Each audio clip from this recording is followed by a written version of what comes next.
লাইলাতুল কদরে কুকুর কেন চুপ থাকে? কেন তারা বেশি ডাকাডাকি করে না? তারা কি এমন অদ্ভুত দৃশ্য দেখে? এই রাতে আকাশ থেকে অসংখ্য ফেরেশতা এসে মুমিন নরনারীর বাড়ির দরজায় এসে কি করে? খুবই চমৎকার তথ্য আজ আমরা আপনাদের বলতে চলেছি, তাই ভিডিওটি শেষ পর্যন্ত দেখতে থাকুন। আসসালামু আলাইকুম প্রিয় বন্ধুরা। লাইলাতুল কদর ইসলামে অত্যন্ত গুরুত্বপূর্ণ ও ফজিলতপূর্ণ রাত। কুরআনে বলা হয়েছে, নিশ্চয় আমি একে নাজিল করেছি এক মহিমান্বিত রাতে। তুমি কি জানো সেই মহিমান্বিত রাত কি? মহিমান্বিত রাত হাজার মাস অপেক্ষা উত্তম। সে রাতে ফেরেশতাগণ ও রূহ তাদের প্রতিপালকের আদেশক্রমে প্রত্যেক বিষয়ে অবতরণ করেন। এটি শান্তি যা ফজর উদয় হওয়া পর্যন্ত অব্যাহত থাকে। সূরা আল কদর আয়াত 1-5। হযরত ইবনে আব্বাস রাদিয়াল্লাহু তাআলা আনহু থেকে বর্ণিত, রাসূলুল্লাহ সাল্লাল্লাহু আলাইহি ওয়াসাল্লাম বলেছেন, লাইলাতুল কদরের রাতে ফেরেশতারা সিদরাতুল মুনতাহা থেকে দুনিয়ায় অবতরণ করেন। তাদের মধ্যে প্রধান ফেরেশতা হযরত জিবরাইল আলাইহিস সালামও থাকেন। তারা দুনিয়ায় বিভিন্ন স্থানে পতাকা স্থাপন করেন, যেমন একটি পতাকা কাবা শরীফের উপর, একটি পতাকা বাইতুল মুকাদ্দাসের উপর, একটি পতাকা মসজিদে নববীর উপর এবং একটি পতাকা সিনাই পর্বতের উপর। এছাড়াও বিভিন্ন পুণ্যবান ব্যক্তির বাড়ির সামনে পতাকা স্থাপন করেন।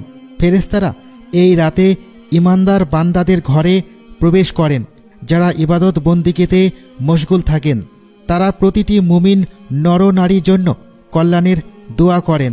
তবে কিছু মানুষ এমনও থাকে যাদের কাছে গিয়ে ফেরেশতারা সালাম দেন না এবং তাদের জন্য অভিশাপ প্রেরণ করেন, যেমন যারা মাদকাসক্ত, যারা শূকরের মাংস খায়, যারা সুদ ঘুষে লিপ্ত, যারা জাফরান ব্যবহার করে।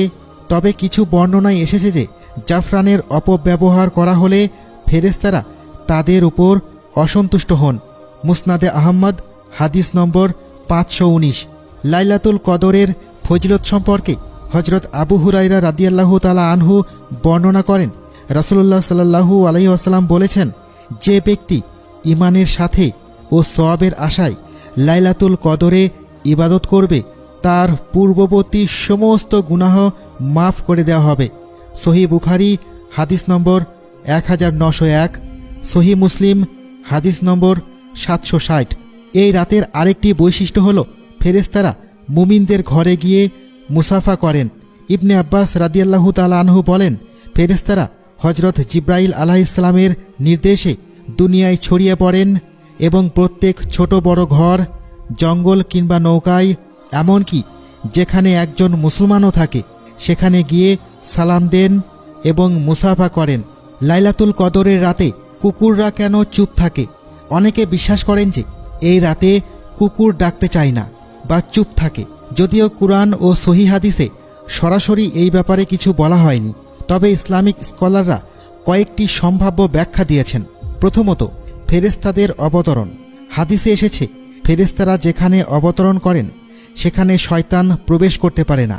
কুকুর সাধারণত জিন বা শয়তানের উপস্থিতি অনুভব করে ডাকতে পারে, কিন্তু লাইলাতুল কদরের রাতে যেহেতু শয়তানদের প্রভাব থাকে না, তাই কুকুর চুপ থাকে। দ্বিতীয়ত, আল্লাহর বিশেষ রহমত। এই রাতে পৃথিবী শান্তির বার্তা পায়, যা প্রাণীকুলেও বিশেষ পরিবর্তন দেখা যায়। কুকুরদের আচরণে একটি স্বাভাবিক শান্ত ভাব আসে, যা ফেরেশতাদের আগমনের প্রতিফলন হতে পারে। তৃতীয়ত, কুকুর ও ফেরেশতা। ইসলামে বলা হয়েছে, ফেরেশতারা যেখানে কুকুর থাকে সেখানে প্রবেশ করেন না। তবে লাইলাতুল কদরের রাতে যেহেতু তারা পুরো পৃথিবীতে ছড়িয়ে পড়েন, তাই কুকুরের উপর একটি অদৃশ্য প্রভাব পড়ে এবং তারা শান্ত হয়ে যায়। হাদিসে এসেছে, রাসূলুল্লাহ সাল্লাল্লাহু আলাইহি ওয়াসাল্লাম বলেছেন, ফেরেশতারা এমন ঘরে প্রবেশ করেন না যেখানে কুকুর বা ছবি থাকে। যদিও এটি সাধারণত ফেরেশতাদের বিষয়, তবে কদরের রাতে বিশেষ পরিস্থিতির কারণে কুকুরের আচরণ বদলে যেতে পারে। কিভাবে বুঝবেন যে আজকের রাতটি লাইলাতুল কদরের রাত? হাদিসে লাইলাতুল কদরের বিশেষ আলামত উল্লেখ করা হয়েছে। প্রথমত, আকাশ স্বচ্ছ ও শান্ত থাকবে। নবীজি সাল্লাল্লাহু আলাইহি ওয়াসাল্লাম বলেছেন, লাইলাতুল কদর হবে উজ্জ্বল, পরিষ্কার, ঠান্ডা এবং চাঁদের আলোয় আলোকিত। সেই রাতে কোনো শয়তান বের হবে না। দ্বিতীয়ত, গভীর রাতে আলোর অনুভূতি। কিছু মানুষ অনুভব করেন যে লাইলাতুল কদরের রাতে বিশেষ এক ধরনের আলো বা নূরের ছটা পৃথিবীতে ছড়িয়ে পড়ে। তৃতীয়ত, স্নিগ্ধ ও মনোরম আবহাওয়া। এই রাতে খুব গরম বা খুব ঠান্ডা অনুভূত হয় না, বরং আবহাওয়া মৃদু ও মনোরম থাকে। চতুর্থত, বুক ধরফর করা বা অদ্ভুত প্রশান্তি অনুভব করা। অনেক মুসলমানের হৃদয়ে এই রাতে বিশেষ প্রশান্তি অনুভূত হয় এবং ইবাদতে মন বসে যায়। আল্লাহ বলেন, এতে রয়েছে শান্তি যা ফজরের সময় পর্যন্ত অব্যাহত থাকে।